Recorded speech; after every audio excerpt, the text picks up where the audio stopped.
As you can see, I've got the Molus G60 here, and this little light has been going around lately as like one of the most cool lights that you can get.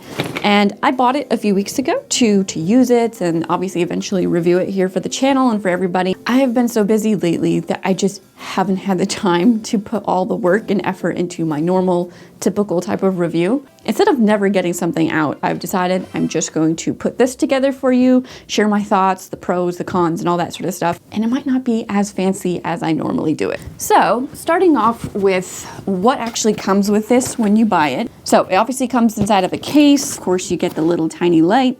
You get like a mini little reflector that goes on it. There's also this little silicone diffuser that goes over it so that you can diffuse the light. Power cables, which come in like a little mesh case so that you can also dangle it from a light stand. Then there's this little 1/4 mount tripod thing so that if you want to, I don't know, stick it on the ground or something, you can do that. Now, I bought the kit that comes with a little bit of extra, so I also have the mini soft box with a grid. Then I also got the Bowens mount adapter. Like I said, this is the full kit. There is like a basic kit you can get, which has far less stuff. Personally, I think it's worth having the full kit.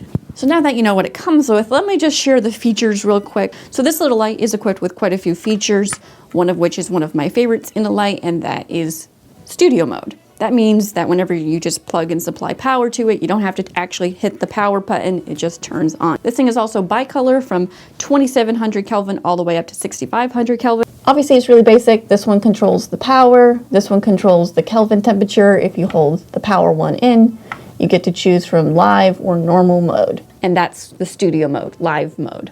There's also a little power button on the top if you're in normal mode to turn it on and off. This knob right here loosens the leg, which has the 1/4 mount on the bottom. And then when you don't have it plugged in, just tucks up behind here.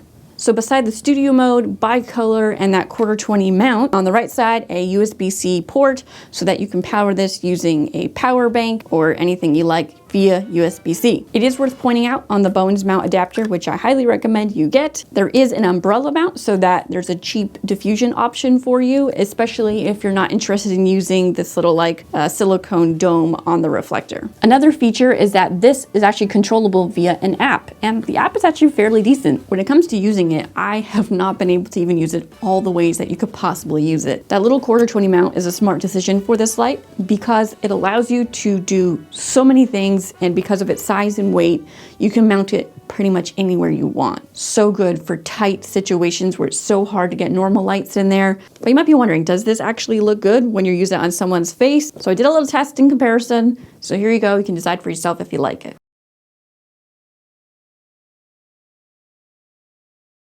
Everybody talks about how cute, especially this softbox is, but just the light in general. Everything's small, well thought out, quick to set up. If you want to take the reflector off, it's just like a quick little twist.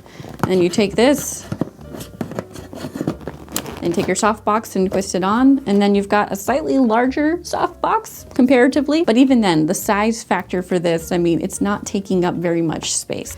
I really wanted to make a video just showing these used in so many interesting and cool ways. I got inspired seeing Jesse Driftwood and what he did with a selfie stick and just a magnet. And so I've been going around and doing some pretty crazy stuff. Unfortunately, I just haven't videoed myself doing it right now. So I'm gonna make that a separate video perhaps in the future. Pretty much anything you can think of that you can attach to this via 1/4 that allows you to get it in unique situations, you can pretty much do it. It's so lightweight that you don't have to worry about it sagging or falling off or really having difficulties being mounted anywhere. That for me is one of the best things about this light, which leads us to talking about the pros and cons. By the way, this is a softbox and this is 1% power. So if I were to use this, I'd have to turn down the ISO on the camera here to probably get it, I don't know, somewhere around there. Let's just pretend it's there. So 1%. At this range, obviously it's a bit close, so if I pushed it away, that is not bad. So if you're in a situation where you need it just out of camera, maybe you're, I don't know, on the go type of filmmaker, I mean, can you imagine how useful this is? You can pack it down, power via USB-C. This is like the ultimate travel-friendly light right here. Back to the pros and cons real quick. Obviously, every light has a good thing and a bad thing going for it. First and foremost, small and lightweight. I think this is its biggest selling point. So those are big pros that I actually really like about this light, because it gets your imagination running about how you can use this. Number two is that there's two different powering options. So you can power it via your traditional cable here or the USB-C, which is really great to be used on the go, because a lot of times you're taking power banks with you anyway. The third thing is that it has a LED chip protection piece of glass covering it, which if y'all watched my cold bore review, you probably know that that was a big issue with those lights. So I'm happy to see that it has that protection, especially since it doesn't come with like a lens cap or anything like that. So it keeps it protected. If you just chuck it in a bag, you're not going to damage your LED chip. I think the next pro for this light is that little 1/4-20 mount at the bottom. It's such a smart option for this size and type of light, because it really opens a lot of possibilities for it. Now, of course, if you're using the Bowens mount adapter, you have your traditional baby pin, and it has an umbrella mount. So, you know, this is a really great option for you just to go and get some easy stuff with gear you might already have for Bowens mount. There's so many Bowens mount modifiers out there that this light would work so well with. I've made a video about modifiers, so you should check that out if you haven't seen it before. But in short, I actually really like this adapter as well. It holds really nicely with a large modifier. I've set this up with a 90cm softbox. It works really well. Another pro I think this light has is that there's an app for it. The fact that you're going to put this in hard to reach places, you just kind of need that ability to control it, not just from the back of the light, but from an app. As far as cons are concerned, I mean, maybe build quality would be one of them. It's just high quality plastic. The only aluminum part is this little 1/4-20 mount arm handle thing. So I could see someone finding that to be a con after a while. There's a good chance that maybe it'll break or get damaged if you drop it, which I have dropped it. So, I mean, it landed on the ground on the corner and it survived. Now, another con is the USB-C power delivery that you need in order to operate this light. However, it's kind of like a con and a pro at the same time. Let me explain that. Basically, to run this light, you need a certain amount of power being delivered to it in order to run it all the way up to 100% power. USB-C cables and power banks are not all equipped to deliver the right voltage and power needed for the light. So if you take a USB-C cable and power bank that doesn't deliver enough of the voltage and power that's needed to run the light, especially since this is a 60-watt light, for most other lights, it just means that it wouldn't work. The light won't turn on. However, and this is where the pro is with this con,